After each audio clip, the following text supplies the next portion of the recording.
మనం ప్రార్థన చేయటం ఇతరులకు ఏ విధంగా లాభాన్ని చేకూరుస్తుంది? ప్రార్థన ఈ విశ్వంలోకి పంపిన ఆహ్లాదకరమైన సంగీతం లాంటిది. హార్ట్ఫుల్నెస్ ప్రార్థన సహజంగానే అంతరంగంలో ఆనందాన్ని, సంతోషాన్ని సృష్టిస్తుంది. ప్రార్థిస్తున్నప్పుడు ఆ రోజంతా మనం పొందిన వాటి వల్ల మనలో ఒక కృతజ్ఞతా భావం వస్తుంది.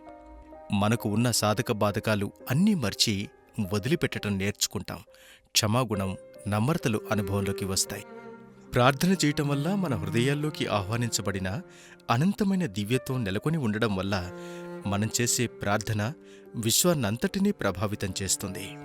మన అందరం వేరువేరుని ఆధునిక జీవనశైలి మనకు నేర్పుతుంది. కాని నిజానికి ఆధ్యాత్మిక సంప్రదాయాలు అన్నీ ఈ సృష్టి అంతా ఒక్కటే అని చెప్తాయి మనకు. ఈనాటి క్వాంటం విజ్ఞాన శాస్త్రం ఈ భౌతిక ప్రపంచపు అనంతత్వాన్ని కనుగొని అదే తుది అభిప్రాయానికి వస్తోంది. మనమందరం ఒక్కటే అన్నది ప్రాచీనులు అందించే జ్ఞానం. ఇలా వేరువేరుగా ఉండడం ఒక మాయ.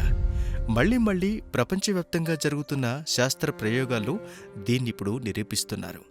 సారాంశం ఏమిటి అంటే, మనమందరం పదార్థంగా రూపొంది వివిధ కంపనాగతుల్లో ప్రకంపిస్తున్న శక్తిరూపాలే తప్ప ఇంకొకటి కాదు. మన ఏకత్వ స్థితిని అర్థం చేసుకుని అంగీకరించడం మొదలుపెట్టినప్పుడు ఈ ప్రార్థన ఏకత్వంపైన తప్ప వేరే దేనిపైనా తన ప్రభావాన్ని చూపదు అని మనం తెలుసుకుంటాం. ఎందుకంటే మనం సంపూర్ణ స్థితిలో ఉన్న ఏకత్వంలోని ఒక ప్రకంపిస్తున్న భాగం. మనం ప్రార్థన చేస్తున్నప్పుడు ప్రశాంత స్థితిలో ఉన్న మన హృదయం నుంచి ప్రేమ తరంగాలను బయటకు పంపుతాం.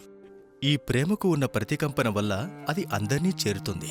ప్రార్థన ద్వారా ప్రార్థనను ఈ విశ్వంలోకి పంపే ఒక్క హృదయం ఆ ప్రేమపూర్వక ప్రార్థనను విశ్వచైతన్యమంతా వ్యాపింపచేస్తుంది. అందుకే మనం ప్రార్థన చేసినప్పుడు మనం మాత్రమే కాకుండా విశ్వం అంతా దానివల్ల లాభం పొందుతోంది.